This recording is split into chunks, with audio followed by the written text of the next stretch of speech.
클리프 에스니스, 월스트리트의 반항아. 당신이 수조 원의 자산을 운용하면서도 트위터에서 거침없이 업계의 관행을 비판하는 투자자를 상상할 수 있습니까? 오늘 우리가 만날 인물은 바로 그런 사람입니다.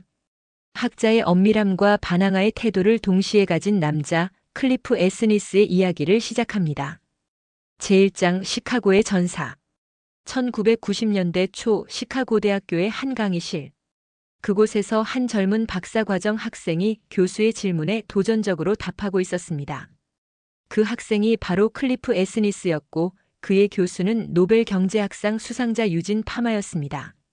시장은 효율적이라고요? 그렇다면 왜 가치주는 지속적으로 성장주를 이기는 겁니까? 파마는 미소를 지었습니다. 이 학생은 달랐습니다. 단순히 이론을 암기하는 것이 아니라 질문하고 도전하고 스스로 답을 찾으려 했습니다. 에스니스가 시카고 대학교를 선택한 것은 우연이 아니었습니다. 이곳은 효율적 시장 가설의 본거지였고 현대 금융학이 탄생한 성지였습니다. 하지만 에스니스는 맹목적인 신봉자가 되기를 거부했습니다. 그는 데이터를 파고들었고 패턴을 찾았으며 시장이 완벽하게 효율적이지 않다는 증거들을 발견하기 시작했습니다. 그의 박사 논문 주제는 모멘텀이었습니다. 상승하는 주식은 계속 상승하고 하락하는 주식은 계속 하락하는 경향이 있다는 것. 이것은 효율적 시장 가설의 정면으로 도전하는 것이었습니다. 만약 시장이 완벽하게 효율적이라면 과거의 가격 움직임은 미래를 예측하는데 아무런 도움이 되지 않아야 했으니까요. 데이터가 말하고 있습니다, 교수님. 에스니스는 자신의 연구 결과를 발표하며 말했습니다. 시장에는 예측 가능한 패턴이 존재합니다. 파마는 고개를 끄덕였습니다. 진정한 학자는 자신의 이론에 도전하는 증거를 환영합니다. 그리고 에스니스는 그저 이론을 반박하는 것이 아니라 더 나은 이론을 만들어가고 있었습니다. 하지만 시카고에서의 시간은 단순히 학문적 성취만을 가져다 준 것이 아니었습니다. 그곳에서 에스니스는 사고방식을 배웠습니다. 권위의 의문을 제기하는 것, 데이터를 신뢰하는 것, 그리고 복잡한 현상을 단순하게 설명하는 것. 이 세 가지 원칙은 그의 평생 지침이 되었습니다. 제2장 골드만삭스의 퀀트. 박사 학위를 마친 에스니스는 곧바로 월스트리트로 향했습니다. 그의 목적지는 골드만삭스의 퀀트 팀이었습니다. 1990년대 중반 퀀트 투자는 아직 금융계의 주류가 아니었습니다. 많은 전통적인 펀드 매니저들은 컴퓨터와 수학 모델을 신뢰하지 않았습니다. 숫자가 뭘 알겠어? 한 선배 트레이더가 비웃었습니다. 시장은 사람의 감으로 읽는 거야. 하지만 에스니스는 다르게 생각했습니다. 그에게 있어 감정은 투자의 적이었고 데이터는 진실을 말하는 친구였습니다. 골드만삭스에서 그는 놀라운 성과를 냈습니다. 그의 퀀트 모델은 지속적으로 시장을 이겼고 회사는 그에게 더 많은 자본을 맡겼습니다. 하지만 성공과 함께 갈등도 생겨났습니다.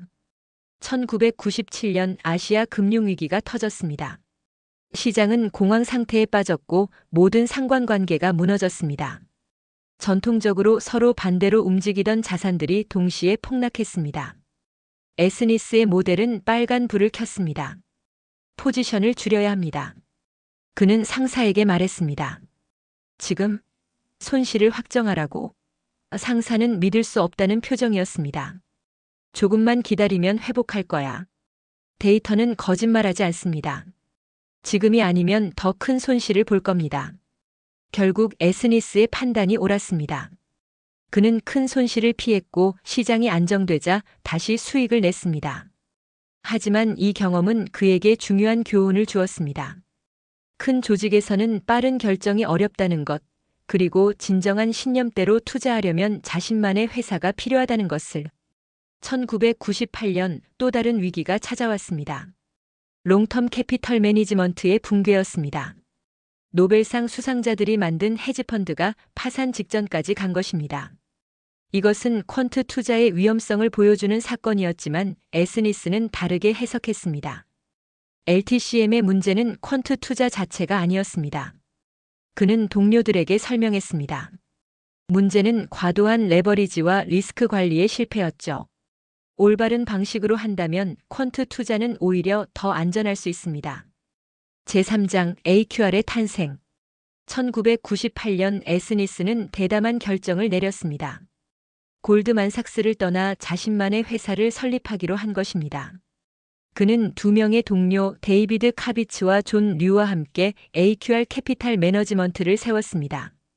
AQR은 어플라이드 퀀티테이티브 리서치의 약자였습니다. 우리는 학계의 엄밀함과 실무의 실용성을 결합할 겁니다. 에스니스는 첫 투자자 미팅에서 선언했습니다. 감이 아닌 데이터로, 이야기가 아닌 증거로 투자하겠습니다. 하지만 시작은 순탄치 않았습니다. 1998년은 LTCM 사태로 인해 퀀트 투자에 대한 불신이 극에 달한 시기였습니다. 많은 투자자들이 또 다른 LTCM이 되는 것 아니냐며 우려했습니다. 우리는 다릅니다. 에스니스는 인내심 있게 설명했습니다. 첫째, 우리는 과도한 레버리지를 사용하지 않습니다. 둘째, 우리는 다양한 전략에 분산 투자합니다. 셋째, 우리는 투명합니다. 특히 투명성은 에스니스의 핵심 철학이었습니다. 많은 헤지펀드들이 자신들의 전략을 철저히 비밀에 붙이는 것과 달리 AQR은 자신들의 방법론을 학술 논문으로 발표했습니다. 비밀이 아니라 실행력이 중요합니다. 그는 말했습니다. 누구나 우리 논문을 읽을 수 있습니다. 하지만 그것을 제대로 실행하는 것은 다른 문제죠. 초기 몇 년간 AQR은 꾸준한 성과를 냈습니다. 닷컴 버블이 터졌을 때 많은 펀드들이 큰 손실을 봤지만 AQR의 가치 중심 전략은 오히려 수익을 냈습니다. 2000년부터 2002년까지 시장이 폭락하는 동안 AQR은 플러스 수익률을 기록했습니다. 이것이 바로 팩터 투자의 힘입니다. 에스니스는 투자자들에게 설명했습니다. 우리는 단순히 시장을 추종하지 않습니다. 우리는 장기적으로 프리미엄을 제공하는 특성들에 투자합니다. 가치, 모멘텀, 퀄리티. 이것들은 수십 년간의 데이터로 검증된 것들입니다. 제4장 가치 투자의 고난. 하지만 2007년 예상치 못한 위기가 찾아왔습니다.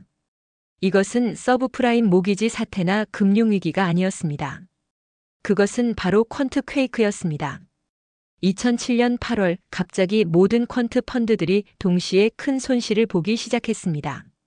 이유는 명확하지 않았습니다. 경제 지표는 양호했고 시장도 큰 변동성을 보이지 않았습니다. 하지만 퀀트 전략들은 마치 짜고 친 듯이 모두 실패했습니다. 무슨 일이 일어나고 있는 겁니까? 투자자들의 전화가 쏟아졌습니다. 에스니스는 밤을 새워 데이터를 분석했습니다. 그리고 패턴을 발견했습니다. 어딘가에서 큰 퀀트 펀드가 청산되고 있었습니다. 그 펀드가 포지션을 정리하면서 같은 전략을 쓰는 다른 펀드들이 연쇄적으로 타격을 받은 것입니다. 이것은 시스템의 문제입니다. 그는 깨달았습니다. 우리 모두가 비슷한 신호를 보고 비슷한 주식을 사고 팝니다. 한 명이 넘어지면 도미노처럼 다 넘어가는 거죠. 그 주간 AQR은 큰 손실을 봤습니다. 하지만 에스니스는 패닉에 빠지지 않았습니다. 그는 이것이 일시적인 현상임을 알았습니다. 펀더멘털은 바뀌지 않았습니다. 단지 시장의 미시구조에 문제가 생긴 것뿐이었습니다. 우리는 포지션을 유지합니다. 그는 팀에게 말했습니다. 데이터는 여전히 같은 것을 말하고 있습니다. 2주 후 시장은 정상화되었고 AQR은 손실을 회복했습니다. 하지만 이 경험은 에스니스에게 중요한 교훈을 남겼습니다. 퀀트 투자의 위험은 단지 모델의 오류가 아니라 시장 구조 자체에서도 올 수 있다는 것을. 더 큰 시련은 2008년 금융위기였습니다.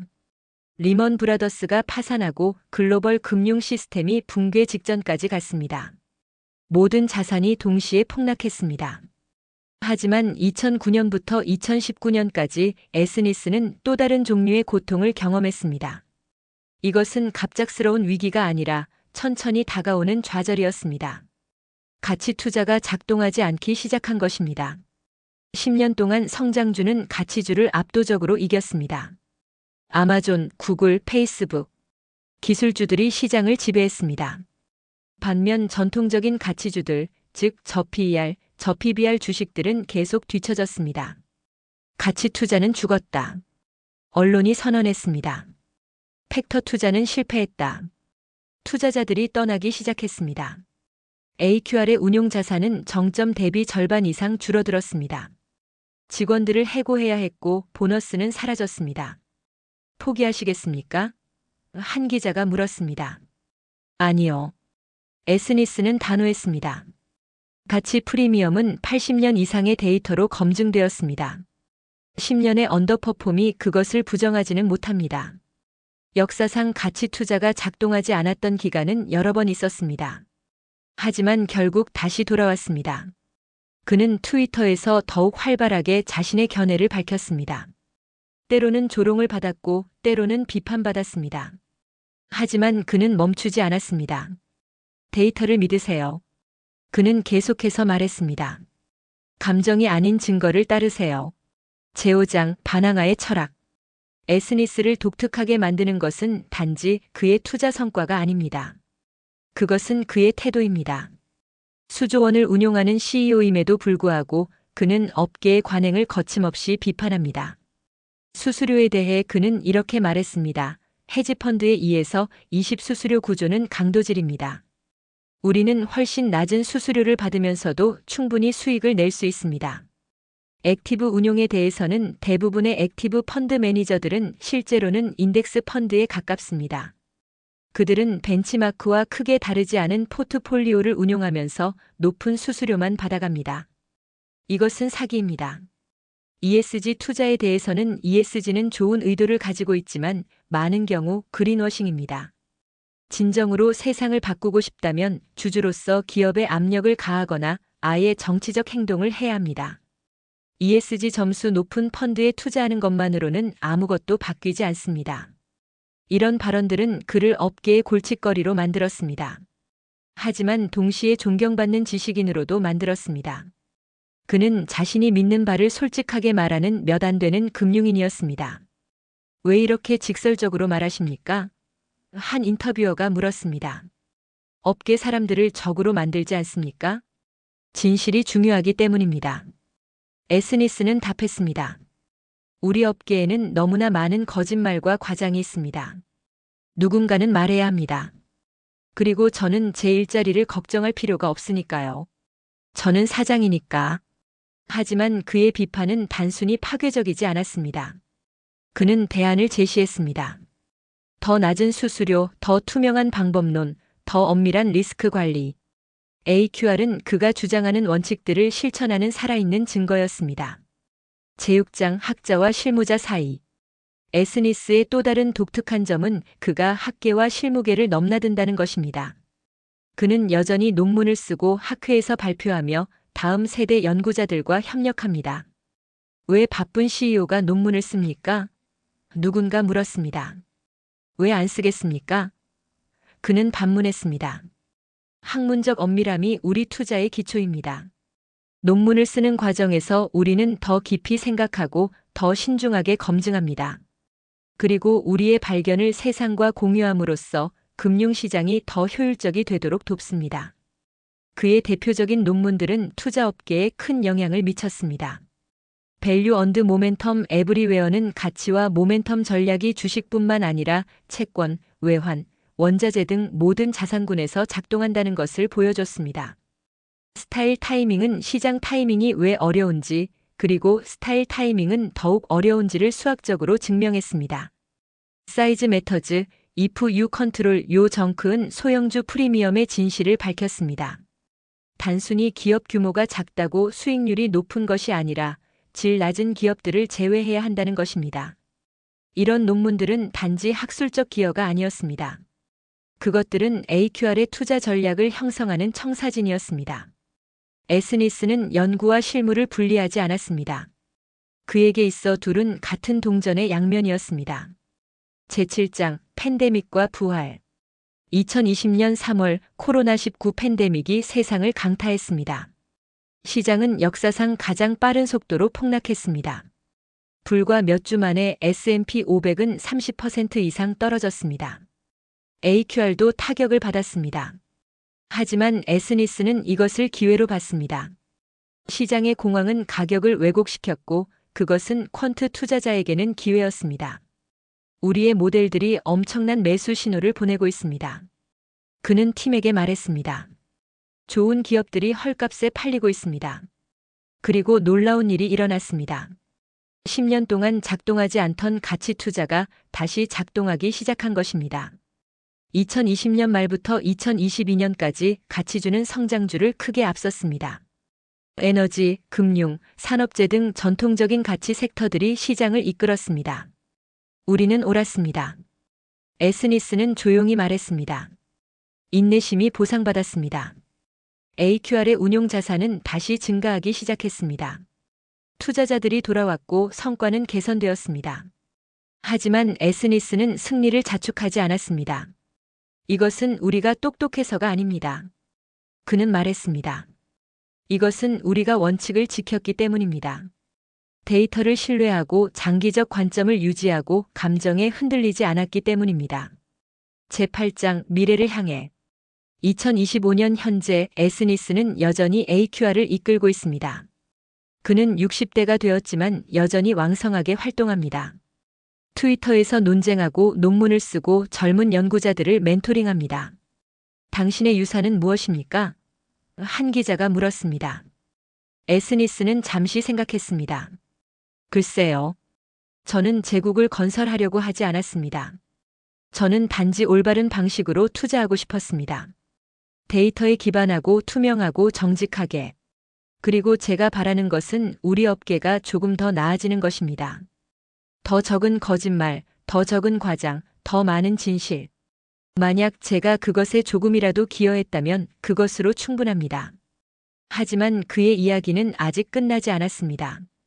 인공지능과 머신러닝이 금융을 변화시키고 있고 새로운 데이터 소스들이 등장하고 있습니다. 에스니스는 이런 변화를 포용하면서도 자신의 핵심 원칙을 지키려 합니다. 기술은 도구입니다. 그는 말합니다. 더 나은 도구가 나오면 우리는 그것을 사용해야 합니다. 하지만 기본 원칙은 변하지 않습니다. 리스크를 이해하고 다양화하고 감정을 배제하고 장기적으로 생각하는 것. 에필로그 반항아의 교훈. 클리프 에스니스의 이야기에서 우리는 무엇을 배울 수 있을까요? 첫째, 데이터를 신뢰하라. 감정이나 직관이 아니라 증거를 따르라. 하지만 동시에 데이터를 맹신하지 말라. 데이터를 해석하는 것은 예술이다. 둘째, 인내심을 가져라. 올바른 전략이라도 때로는 오랫동안 작동하지 않을 수 있다. 10년의 언더퍼폼을 견딜 수 있는가? 그것이 진정한 신념이다. 셋째, 투명하라. 비밀은 단기적으로는 이점이 될 수 있지만 장기적으로는 신뢰를 쌓는 것이 더 중요하다. 넷째, 권위에 도전하라. 모두가 하는 방식이 항상 옳은 것은 아니다. 질문하고 의심하고 더 나은 방법을 찾아라.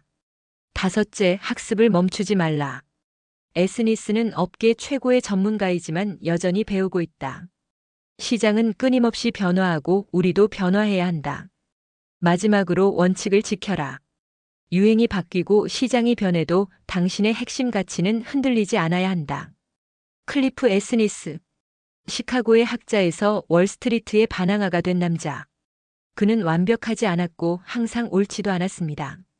하지만 그는 정직했고 원칙이 있었으며 용감했습니다. 그리고 그것이 바로 우리가 그에게서 배워야 할 가장 중요한 교훈입니다. 금융시장에서 성공하는 것은 단지 돈을 버는 것이 아닙니다. 그것은 당신의 원칙을 지키면서도 성공하는 것입니다.